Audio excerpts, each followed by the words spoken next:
Sean Huckster here. Welcome to the Mighty Max Rabbit Hole Awards, a series of short videos in which I get to choose my favorite and sometimes least favorite of the various series of Mighty Max toys. Today we're doing Worst Horror Head and Best Horror Head. These are all the horror heads I have.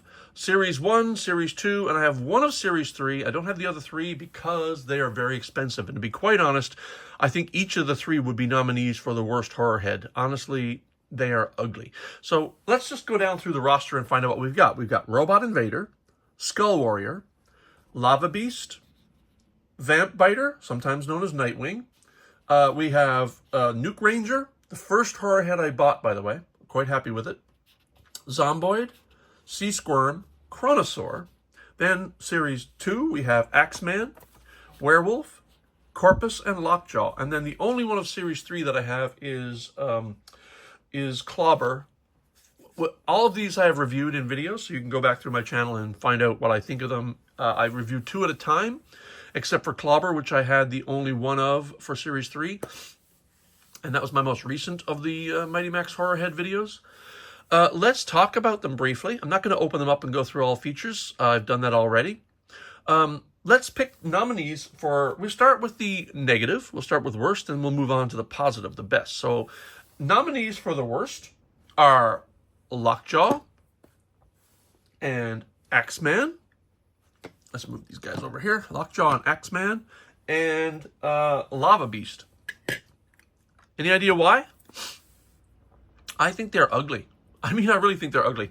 Axeman is just horrific. You open him up, and the Axeman has a villain that's holding a chainsaw and not an axe, even though there's an axe in here. This axe often breaks, by the way. I've often seen this broken in multiple pieces. And although I like the paint on this, it's ugly, man. It's really ugly. Lockjaw, kind of similar. This is really ugly. You open it up, and... Hey, come on, open up. I am going to walk through them very briefly. And then you have this slab here, which is a trapdoor that is locked down. And then the, oddly, this one has an Axeman. Not Axeman, but this one has the Axeman. And the axe breaks very easily too. Be very careful there. You gotta place this really carefully and then push it down.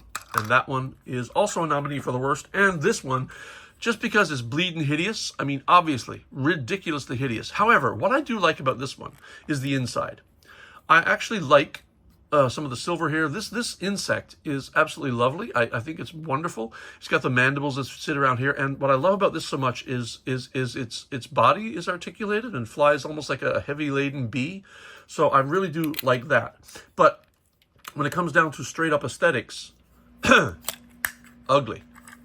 Really ugly. So, I think of the 3 nominees, my least favorite is this one, which is Lava Beast. Yeah, I had to drop my notes. I mean, I love the interior, but let's face it, this is the ugliest of all. I would say it's the ugliest of all of the horror heads, except the 3 I don't have beat this by a country mile. They're the 3 I do not have, which are Beetlebrow, Freako, and Hydron, otherwise known as Rhesus, are 3 of the ugliest I've seen. It gives this a huge run for its money. All right, that's the worst. What are the best? Well, my nominees for best are Chronosaur. Let's move the worst up here. Chronosaur and Corpus and Clobber, otherwise known as Talon. So let's talk about these briefly. Why do I like Chronosaur? Just look at this sculpt. It's just a masterful sculpt. I absolutely adore it.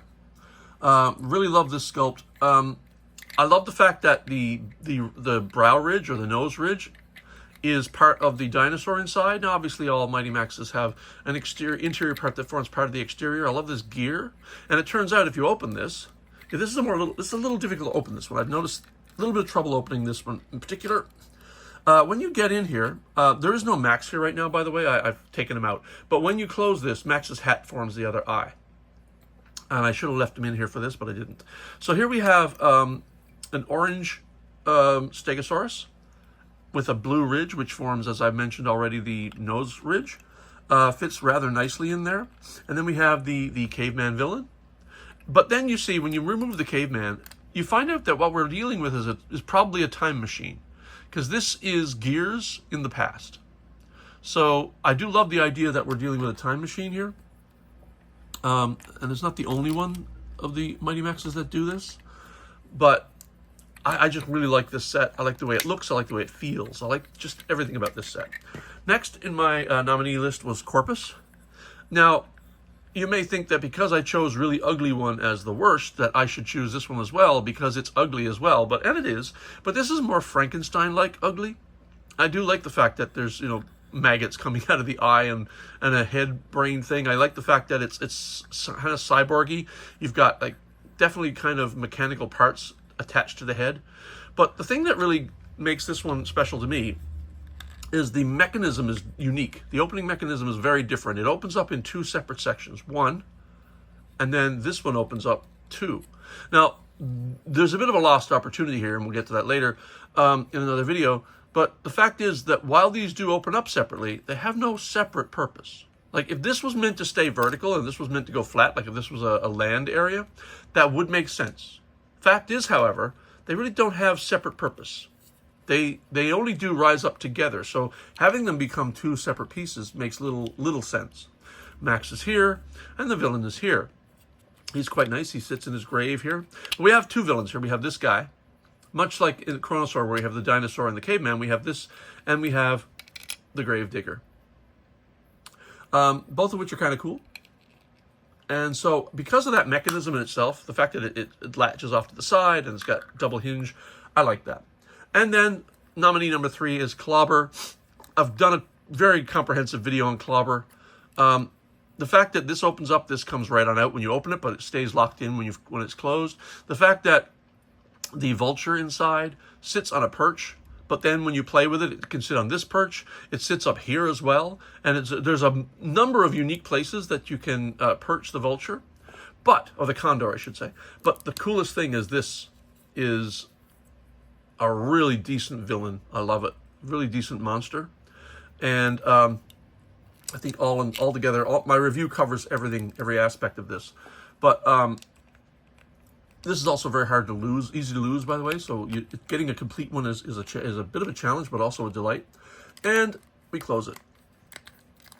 And when it's closed, the jaw can move a little with the eyes, because the little power capsules inside are the eyes on this thing. So if you watch my videos, I gush about this one. So this is my winner for the best horror head. Every feature about this is magic. I love it. Like I said, go back and watch my previous video on it. I talk about all of the interior features and how the condor can be placed. It's just such a beautiful set. I absolutely love it. This is going to be my best of the horror heads. As you know, there are no losers here. Okay, so you got some losers, but the werewolf's a nice one. I like the fact that the interior has a castle.